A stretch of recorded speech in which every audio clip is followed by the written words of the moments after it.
Subscribe and share my channel Sudarsana. ఓం శ్రీ గణేశాయ నమః. శ్రీ గురుభ్యో నమః. నడిచే దేవుడుగా కీర్తింపబడే జగద్గురు శ్రీ శ్రీ శ్రీ చంద్రశేఖరేంద్ర సరస్వతి మహాస్వామి వారి గురించి నీలంరాజు వెంకటశేషయ్య గారికి మరికొందరు భక్తులకు కలిగిన అనుభవాలను అనుభూతులను తెలుసుకుందాం. 1965లో మద్రాసు సమీపాన తిరువత్తియార్లో శేషయ్య గారి షష్ఠిపూర్తి స్వామి సమక్షంలో శాస్త్రీయంగా జరగటం వారి అదృష్టం. అది మొదలు ఏటేటా శేషయ్య గారి జన్మ నక్షత్రం నాటికి దేశంలో స్వామివారు ఏ మూల ఉన్నా అక్కడికి వెళ్ళి స్వామిని సందర్శించి రావటం ఈశ్వరానుగ్రహం వల్ల ఈనాటి వరకు నిరంతరాయంగా జరుగుతున్నది. 1971 డిసెంబర్లో శేషయ్య గారి జన్మదినానికి స్వామి దర్శనం చెయ్యాలి, స్వామి కార్యక్రమం తెలుపవలసిందని కంచెమఠం వారిని కోరారు. ప్రస్తుతం చిత్తూరు జిల్లాలో మారుమూల గ్రామంలో ఎక్కడో పర్యటన చేస్తున్నారు.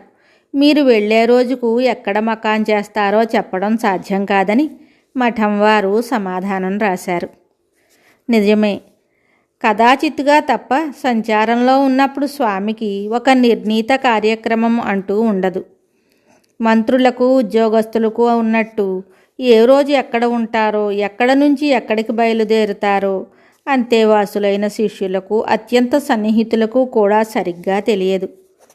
స్వామి ఎప్పుడు బయలుదేరితే అప్పుడే మూటాముల్లే సర్దుకుని శిష్యులు వెంట నడుస్తారు.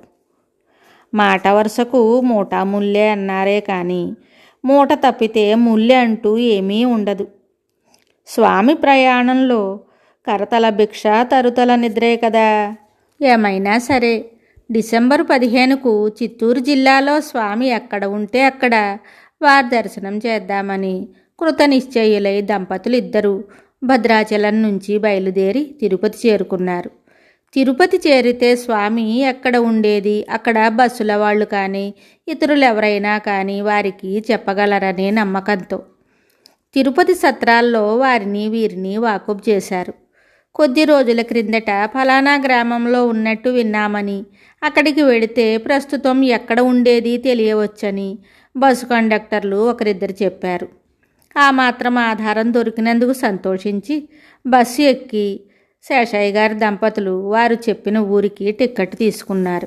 వారు బయలుదేరే ముందు తిరుపతిలో కుంభవృష్టి.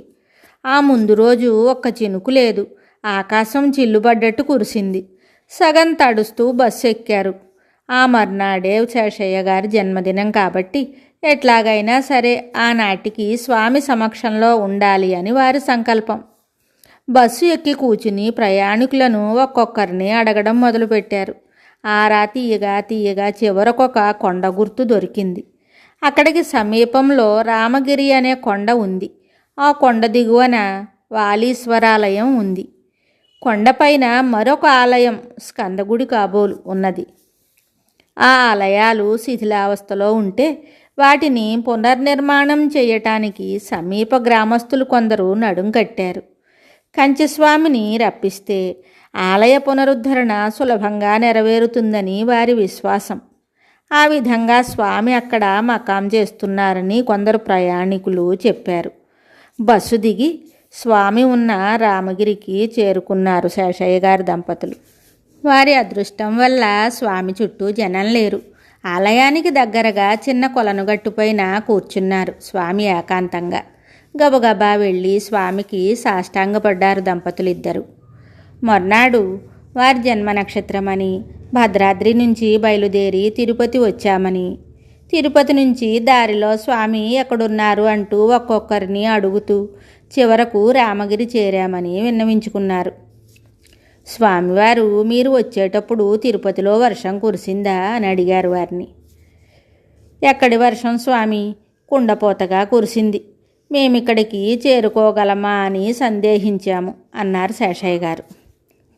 స్వామివారు అలాగా, తిరుమల కొండపై ఈ మధ్య వర్షాలు లేక యాత్రికులు నానా అవస్థలు పడ్డారు. ఆలయం ఎగ్జిక్యూటివ్ ఆఫీసరు నా సలహా అడిగారు. వరుణ జపాలు చేయించవలసిందని చెప్పాను.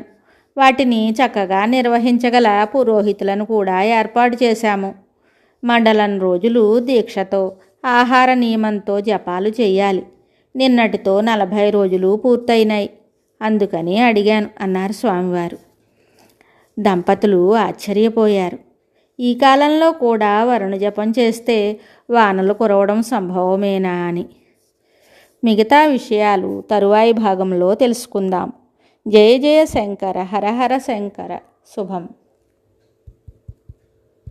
Subscribe and share my channel Sudarsana.